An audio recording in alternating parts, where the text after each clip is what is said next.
Hello and welcome to my channel, and welcome to this week's Wednesday Interlude, in which I discuss my reading progress of the books that I've been reading since last Wednesday, and in which I turn the spotlight on Rumpole of the Bailey and John Mortimer. And if you enjoy these spotlight on episodes and don't want to miss future episodes, be sure to subscribe and ring the notifications bell. But before that, I can confirm that I completed my reading of the final 20 chapters in Steve's read-along challenge of Phineas Redux, the fourth book in the Parliamentary novels by Anthony Trollope. The highlight of this section was the sensational plot development of the trial of Phineas Finn, who was accused of murder.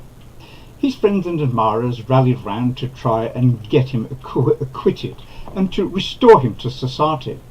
Madame Max in particular, who is in love with our hero, travels to Prague to track down evidence that would point the finger at someone else.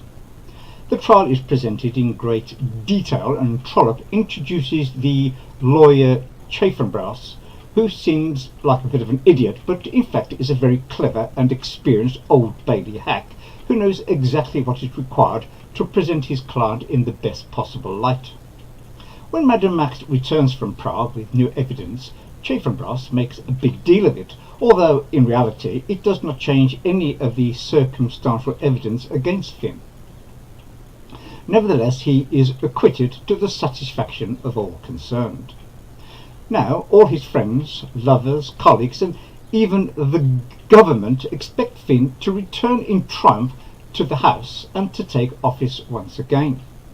But to their dismay, Finn turns down the offer of office and resigns his seat. Finn feels unmanned by being suspected of being a murderer by some of his friends and colleagues, and he's peeved that the Prime Minister had previously denied him office. Now he feels that it would be inappropriate to take office merely on the basis that he'd escaped a murder charge. All his hopes seem to be dashed, but he is re-elected as an MP, and when he proposes marriage to Madame Max, he is accepted with alacrity, and so his financial future is assured. I also finished reading East Lynne by Mrs. Henry Wood.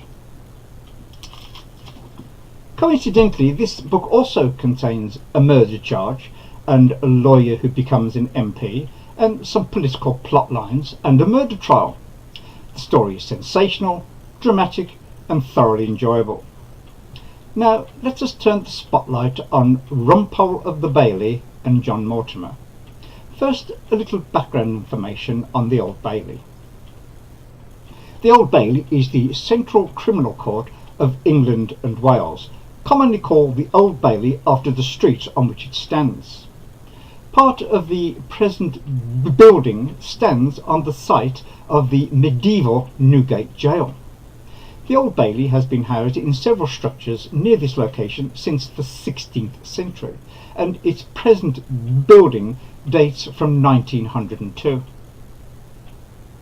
The Crown Court is in the Central Criminal Court and deals with major criminal cases from within Greater London, and its trials are open to the public. However, these days they are subject to stringent security procedures. Horace Rumpole, Mortimer's great creation, is a barrister who practices at the Old Bailey, defending petty crooks to provide himself and his long-suffering wife Hilda with a crust. At the end of a long and eventful life as an Old Bailey hack, as he calls himself, Horace decides to give us the memoirs of his triumphs and disasters in inimitable style. Here is the opening sentence of his first sally as a memoirist in a story called Rumpole and the Younger Generation in Rumpole of the Bailey in the first Rumpole omnibus. I, Horace Rumpole, barrister at law, 68 next birthday, Old Bailey hack, husband to Mrs. Hilda Rumpole, known to me as she who must be obeyed, and father of Nicholas Rumpole, lecturer in social studies at the University of Baltimore. I've always been extremely proud of Nick.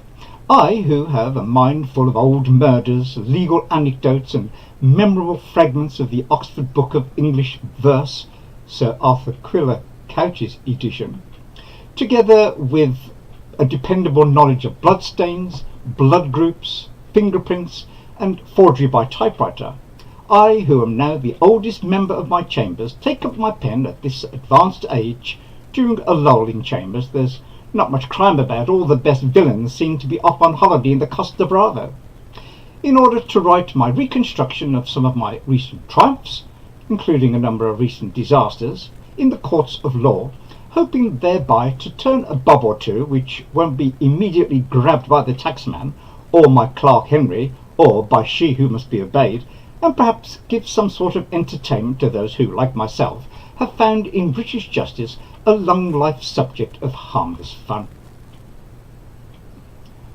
And so Rumpole is off and running as he takes us on a roller coaster ride through the ups and downs of British justice, in which both he and we enjoy the harmless fun that is to be had through the many cases in which Rumpole is engaged at the Old Bailey and elsewhere. Mortimer based his character on his father, who was also a barrister who specialised in divorce and probate work, and of course Mortimer's own experience as a criminal barrister after he took silk in 1966, which was of inestimable value in creating the authentic atmosphere that Horace Rumpole lived and worked in. John Mortimer was born on the 21st of April 1923. As well as being an English barrister and author, Mortimer was also a dramatist and screenwriter. But it was for his marvellous creation of Rumpole that he will be remembered. And of course Leo McKern, who will be forever remembered for his masterly portrayal of Rumpole in the TV series. I'll put a link in the show notes below to a playlist of Rumpole for you to enjoy. Now, here is another typical extract from Rumpole and the younger generation. Rumpole has just successfully defended young Jim Timson, aged 16, on the charge of robbery. The Timson family are notorious South London thieves. Rumpole writes, "My mouth was dry and I felt about 90 years old, so I took the lift up to that luxurious eatery, the Old Bailey canteen, for a cup of tea and a penguin biscuit, and pushing his tray along past the urns I met a philosophic Chief Inspector Purcell White. He noticed my somewhat lugubrious expression and tried a cheering, 'Don't look so miserable, Mr. Rumpole, you won after all.' 'Nobody won. The truth emerges sometimes, Inspector, even down the Old Bailey.' I must have sounded less than gracious. The wily old copper smiled tolerantly. 'He's a Timson. It runs in the family. We'll get him sooner or later.' 'Yes, I suppose you will.'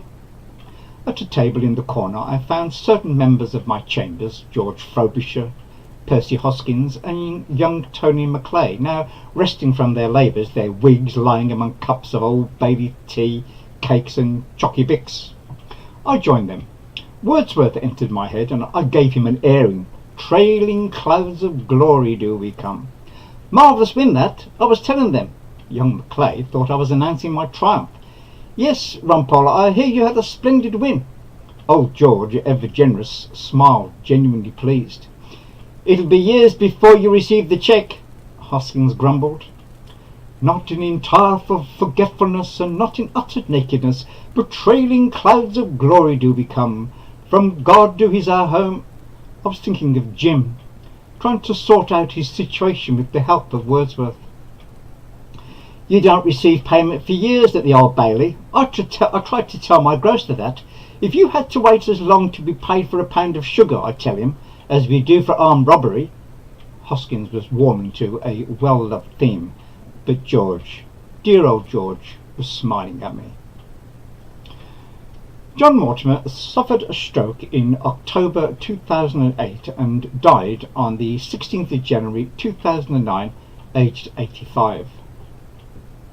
In this brief introduction I can only hit some of the highlights, but if you'd like to learn more about John Mortimer's life and work, I refer you to the interview he gave to Ludovic Kennedy on the BBC, to which I put a link in the show notes below.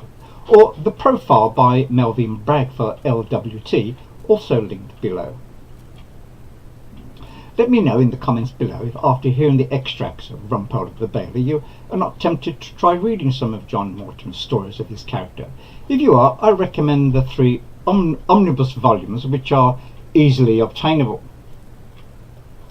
In this week's Sunday morning meetup, I will be presenting the rapid fire book tag, the Get Real version. So be sure to subscribe and ring the notifications bell if you want to hear my take on this tag. So that's all folks, and remember to comment, subscribe, like and share, and I'll be back soon with another BookTube video.